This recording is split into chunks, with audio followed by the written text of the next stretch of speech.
Praise the lord. దేవునికి స్తోత్రం.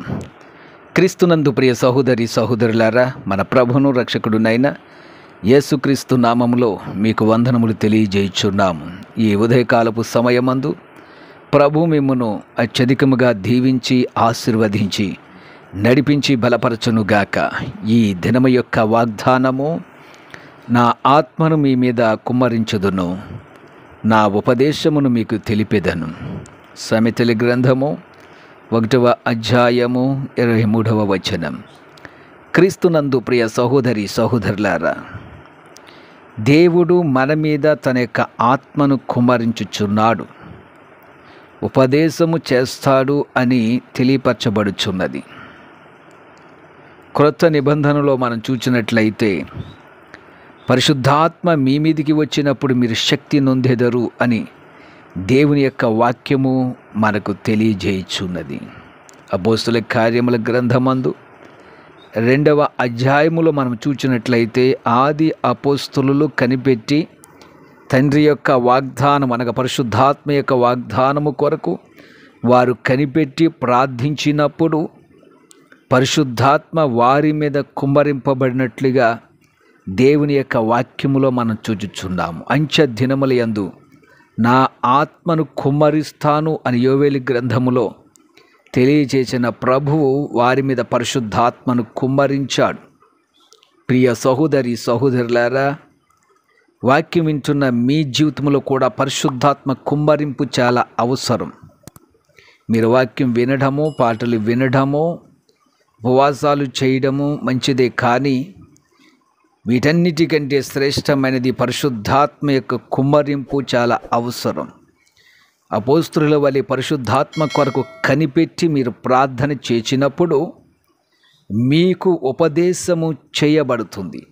దేవుని యొక్క ఉపదేశాలు మీకు తెలియపరచబడతాయి. ఉపదేశము అనగా బోధించుట, సూచనలు చూపించుట, మీకు మార్గమును చూపించుట. ప్రియ సహోదరి సహోదరులారా, సత్య స్వరూపయోగ ఆత్మ మీలోనికి వచ్చినప్పుడు మిమ్మును సర్వ సత్యములోనికి నడిపించును. వేటిని వినినో వాటిని బోధించును. తనంతట తానే ఏమీ బోధించక వేటిని వినునో వాటిని మీకు బోధించును. జరగబోవు సంగతులను మీకు తెలియజేయును. ప్రియ సహోదరి సహోదరులారా, మీ జీవితంలో నడవలసిన మార్గము, చేయవలసిన విధానము, సూచనలు, బోధ, మీరు ఏ విధంగా నడవలెనో, ఏ మార్గమందు మీరు నడవలెనో, ఈ లోకంలో ఏ విధంగా ప్రవర్తించవలెనో, ఇదంతా కూడా మీకు ఉపదేశము చేసేది పరిశుద్ధాత్మ. అందుకనే ఆత్మ లేనివాడు నావాడు కాడు అని ఆయన తెలియజేస్తున్నాడు. ప్రియ సహోదరి సహోదరులారా, మీరు ఏ సంఘమునికి వెళ్ళినా, ఎటువంటి ప్రార్థనలో మీరు పాల్గొన్నా మీకు పరిశుద్ధాత్మ అవసరమై ఉన్నది. పరిశుద్ధాత్మ లేకపోతే మీరు ఆయన వారు కారు. పరిశుద్ధాత్మ లేకపోతే మీరు సరైన బోధలో నడిపించబడలేరు, సరైన సూచనలు మీకు ఇవ్వబడవు, మీరు నడవలసిన మార్గం మీకు ఉపదేశము చేయబడదు. ప్రియ సహోదరి సహోదరులారా, ఈ 3 విషయములలో మీరు చక్కగా నడుచుకొనవలెను అని ఆలోచించినట్లయితే, అపోస్తుల కార్యముల గ్రంథమందు అపోస్తులు 1వ అధ్యాయమందు మేడగదిలో ఎడచెగక ఏక మనసుతో ఏ విధంగా అయితే కనిపెట్టి ప్రార్థన చేశారో ఆ విధంగా ప్రార్థించినట్లయితే దేవుడు మీ జీవితంలో పరిశుద్ధాత్మను కుమ్మరించబోతున్నాడు. మంచి సంగతులు మీ జీవితాల్లో బోధించబడతాయి. సూచనలు, మీరు ఏది చేయాలో ఏది చేయకూడదు, సూచనలు మీకు తెలియపరచబడతాయి. మీరు ఎలాగూ నడవలని లోకంలో మీరు మీ కుటుంబము ఒక మార్గాన్ని ఆయన మీకు బోధిస్తాడు. ఆయనే ప్రభునటువంటి యేసుక్రీస్తు. క్రీస్తునందు ప్రియ సహోదరి సహోదరులారా, నేడే దేవుని యొక్క వాక్యాన్ని నమ్మండి, కనిపెట్టండి, ప్రార్థించండి. మీ జీవితంలో ఆత్మ చెప్పే సత్యాలను, ఆత్మ చెప్పు సంగతులను అంగీకరించి వాటి ప్రకారం నడవడానికి ఇష్టపడండి. అప్పుడు దేవుని యొక్క ఆశీర్వాదము, దేవుని యొక్క దీవెనలు తప్పక మీ జీవితంలో కలుగుతాయి. అట్టి ధన్యత దేవుడు మీకు అనుగ్రహించును గాక.